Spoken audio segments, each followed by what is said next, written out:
we're going to have a conversation about creating cool.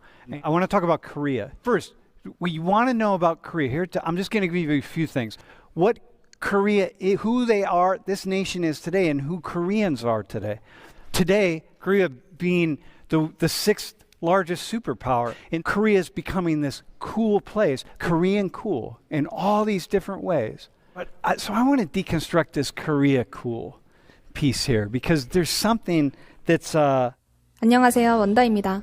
펜실베니아 주립대 사회학자이자 인종문화 연구 분야의 세계적 권위자인 샘 리처드 교수는 지난 11월 22일 김치의 날을 맞아 김치를 통해 배운 것들이라는 주제로 한국의 김장 문화를 통해 얻을 수 있는 인사이트를 설파하며 세계인들의 시선을 집중시켰는데요. 한국이 전 세계의 주목을 받을 정도로 빠른 성장을 이룰 수 있었던 배경에는 한국만의 독특한 문화, 즉 공동체주의적 문화가 있는데 그 공동체주의적 문화의 대표적인 예가 바로 김장 문화라는 겁니다.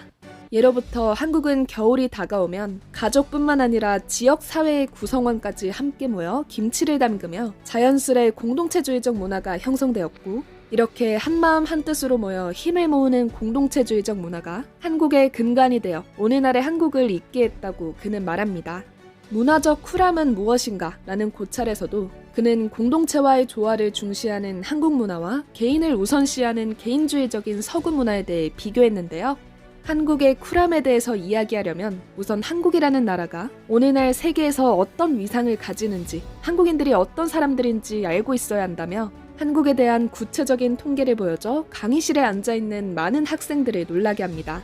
특히 각 분야별 한국의 세계적 순위를 보여주며 인류 역사상 찾아볼 수 없는 사례임을 강조하죠. 또한 한국이 세계에 미치는 어마무시한 영향력과 한국인들의 수준을 보고 있노라면 사회학자로서 엄청난 놀라움과 흥미로움을 금치 못한다고 그는 고백합니다. This is about defining cool, and now we're going to have a conversation about creating cool. And I want to talk about Korea. So, first, we want to know about Korea. Here, I'm just going to give you a few things. Today, Korea being the sixth largest superpower. In 1965, Korea was one of the poorest countries in the world. So I was 5 years old. And look at in the per capita GDP, that means that on average, the average Korean made $108 a year. Okay? And this, look at the countries that had higher per capita GDP. Niger was higher than Korea. All right? Today, Korea being the sixth largest superpower, and like no country in the history of the modern world in any way has been able to do this, has moved from being such a poor country to being such a wealthy country. So here's U.S. News and World Report, best countries. Look at cultural influence, seventh in the world. And entrepreneurship, movers, like a country that moves, man, fifth in the world. Country that's moving things around the world.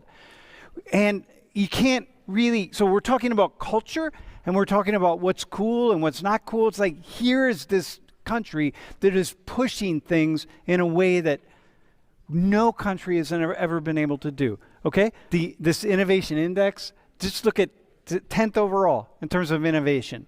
So, I'm putting this up here because we're going to have this conversation about Korea, and I want you to hold into context what Korea, who they are, this nation is today, and who Koreans are today. So, the knowledge creation, and it's unbelievable, really. The knowledge creation, and it's unbelievable, really. As a sociologist, to me, it's absolutely fascinating. Okay, go to the next slide. There's this term called Hallyu. It's the Korean wave, and what it references is Korean culture sort of blasting off or going around the world. And so Korean culture has landed on the shores of cultures all around the world in these areas. Go to the next slide. So here, this is an example. Think about music, right? So 19 of the 20 best-selling albums last year were put out by K-pop musicians. 19 of the top 20 selling albums. And so look at them, man. That's it. K-pop. This is a whole cultural phenomenon that's happening. So, but here, what I find is so many people follow K-pop really it's like a thing that they do, and with other fans, man. Okay, next slide. The U.S. culture has a very individualist-oriented moral order. It's what really drives our thinking about what is right, what is wrong, what is good, what is bad. Meaning that what is good for the individual is what is good for the culture. What is right for me is what is right. So it tends to be what is right for me is going to shape what is right. It's going to shape my actions, my thinking, my way of being in the world more than what is right for the community. In communitarian-oriented cultures, and especially in Korea, what is good for the community is what is good for the system. So when I'm acting, when I'm making a decision or I'm thinking about how to act in a certain way, I'm thinking about, wait, hang on, what does the community need? How should my actions affect other people in the community? How do other people come into play? I'm thinking about other people. Right and wrong is not just what I think is right and wrong, it's what we think is right and wrong. In the individualist-oriented culture, what I think is right and wrong is really what's going to shape what is right and wrong for me. Okay? So now you've got this very different way of defining cool. So I had this idea that, in the West, coolness emerges out of expressing your individualism. But now you've got this other culture that is becoming very cool, Korean cool, right? Korean cool in all these different ways. That Korea is becoming this cool place, but yet it's doing it from this communitarian orientation, from this way of not just these individuals expressing their coolness, but people expressing their coolness collectively by looking around and seeing what other people are doing and how what they're doing fits in. So we're going to have a conversation about this. 이어지는 강의 내용에서도 한국적인 쿨함의 핵심 요소 중 하나인 공동체 의식에 주목하는데요. 강의 주제에 대해 논의하기 위해 한국계 미국인 학생, 한국인 교환학생, 그리고 펜실베니아 주립대 인력교육 및 개발학과 윤영준 부교수를 앞으로 불러 한국 문화에 대한 좀 더 상세한 이야기를 들어보는데요. 이들의 이야기를 듣던 샘 리처드 교수는 공동체를 생각하며 모두가 함께 성장하고자 하는 한국인의 태도, 즉 한국의 쿨함이 정말 멋지다며 이러한 점이 한국을 세계적으로 부강한 나라로 만들었고 전 세계적으로 주목받는 이유라며 감탄을 쏟아냈죠. But so I want to deconstruct this Korea cool piece here because there's something that's Western cool emerges out of individual expressing their individualism. You have to be cool, but you have to be highly attuned to other people. There's the fish in water piece of this, right? The fish don't understand water. And so we, as humans, don't understand our own cultures. You have to leave to be outside the culture and then have other people talk to you about it. You got to leave, you got to be outside, you have to look back on it in order to really understand who we are. So so I'm going to go with my question. What's it like to be so highly attuned to other people? First of all, since everything is connected, so I think about what other people think, so that I wouldn't be an outsider in that sort of community. I don't know, agreeing to the common direction, there is some type of consensus building is very important. If you are not agreeing to that, then you may not be considered as cool. One example that I can give you is that in the past we had small restaurants, and those restaurants have a limited number of menu items, and small staff. It's maybe one owner is cooking also at the same time serving and so on.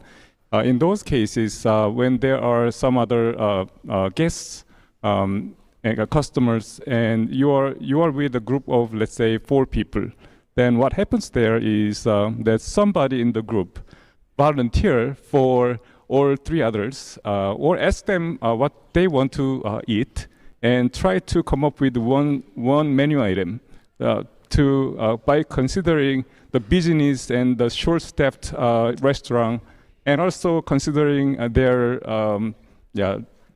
how can I say their preferences. So it's not, hey, we're customers, we deserve to be waited on, like, hey, speed up, whatever. It's like, Right. once you go into the restaurant, you're automatically thinking about the owners and the workers in the restaurant. Right. Yeah. So that, ah, man, that is such a that cool happens. That happened a lot in the past. I don't know these days. Yeah, how do you be cool in Korea?